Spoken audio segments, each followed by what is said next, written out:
Hello everyone, welcome back to my channel. So आज चाहिँ म परौठा बनाउँदैछु। परौठाको रेसिपी पनि म हजुरहरूलाई सेयर गर्नेछु।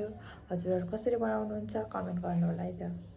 यो चाहिँ हामीले टमाटर अचारको लागि चाहिँ हामीले तेल हालिसकेको छौँ।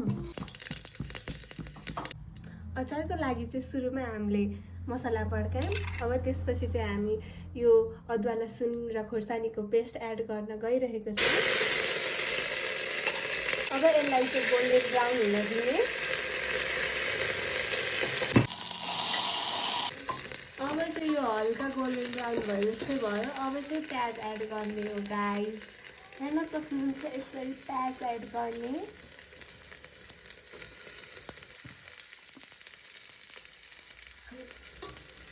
मेरो अफिस ट्रेनमा काम गर्न आएर म आफै गर्दैछु।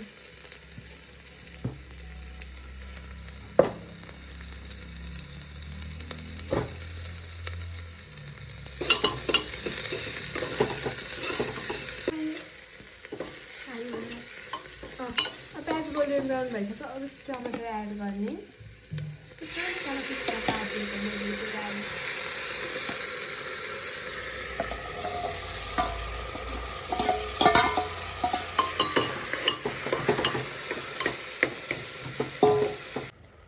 अब चाहिँ मैले यहाँ मसला अनि बेसार अनि नुन एड गरिदिएँ। नुन चाहिँ अब तपाईँहरूलाई कति चाहिन्छ त्यो अनुसार एड गर्नु। अनि त्यसपछि चाहिँ यसलाई चलाएर एक सिटी लाउन छोडिदिनु। अब पानी ड्राई भयो भने चाहिँ हालिदिनु। अब यस्तो ड्राई भएको छैन भने चाहिँ यत्तिकै एक सिटी लगाइदिँदा हुन्छ। चाहिँ देख्न सक्नुहुन्छ हाम्रो अचार चाहिएको रेडी भएर यस्तो भइसकेको छ। यसमा चाहिँ हामीले एक्स्ट्रा चाहिँ छोप पनि एड गरेको छौँ। हेर्दै यस्तो टेस्टी देखिन्छ होइन? वाउ। त्यस पछाडि प्याज, परोठाको किमा बनाउँदैछौँ हामी चाहिँ। मोमोको चाहिँ किमा भन्छन्, अब परोठाको पनि किमा नै सम्झिनु तपाईँहरू। त्यसपछि हामी हाल्छौँ स्वादअनुसार नुन। अब के हाल्ने हो, थोरै मसलाको धुलो। त्यस पछाडि धनिया पनि एड गर्छौँ। यसले चाहिँ स्वाद बढाउँछ होइन त कुक? अब यसलाई मिक्स गर्ने, किमा बनाउने।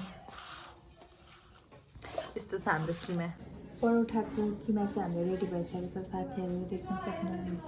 अब चाहिँ हामीले परोठा बनाउनको लागि रोटी बेल्न रेडी हुँदैछ यहाँनिर देख्न सक्नुहुन्छ। हाम्रो सामानहरू यस्तो छ बनाउने त यहाँ हेर्नु। त्यसको लागि चाहिँ हजुरहरूले भिडियो हेर्नुपर्ने हुन्छ लास्टसम्म।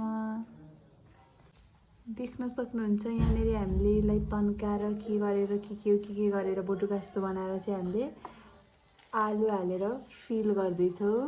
आलु बनाउनु पर्ने हुन्छ बेल्नको लागि, यस्तो सेप दिनको लागि। डल्लो भइसक्यो। अब यसलाई चाहिँ हामीले बेल दिने हो गाइस। यसको लागि चाहिँ थोरै सुक्खा पिठो पनि एड गर्नुपर्ने हुन्छ। बेल्ने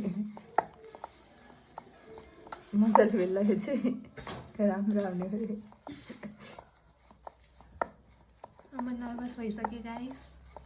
मलाई अब प्रेसर आइसक्यो गोलै बेल्न पर्छ भनेर। एकदम गोलो चट्ट मिलेको के भन्छ त्यसलाई? भ्युअर्सलाई नि हेर्दा खाम लाग्ने हो क्या, गोलो आकार। हो त्यही आकारमा तैँले चाहिँ बेल्नुपर्ने हुन्छ। खाम लाग्ने आकार नपकाइकमा खाम लाग्ने हुनु पर्यो क्या। फोटोमा भिडियोमा हेर्दै कमेन्ट गर्नु है त्यो गाइस। आकारको चाहिँ तैँले निकाल्नु खाम लाग्यो कि लागेन।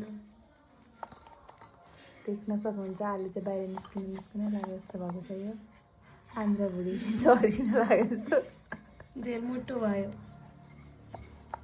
डाइट गर्नुपर्छ पराठाले। यता पनि थोरै निस्किसकेको छ। यस्तै छ। गोलो पराठा रेडी भइसक्यो। शुद्ध लोकल गाईको घिउमा चाहिँ हामीले पकाउँदैछौँ आज परोठा।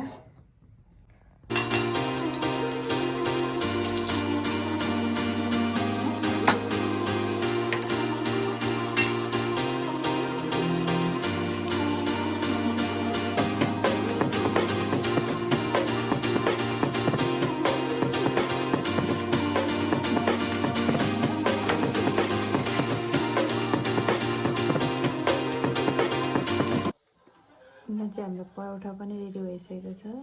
अनि अचार पनि देख्न सक्नुहुन्छ। अब चाहिँ खाएला।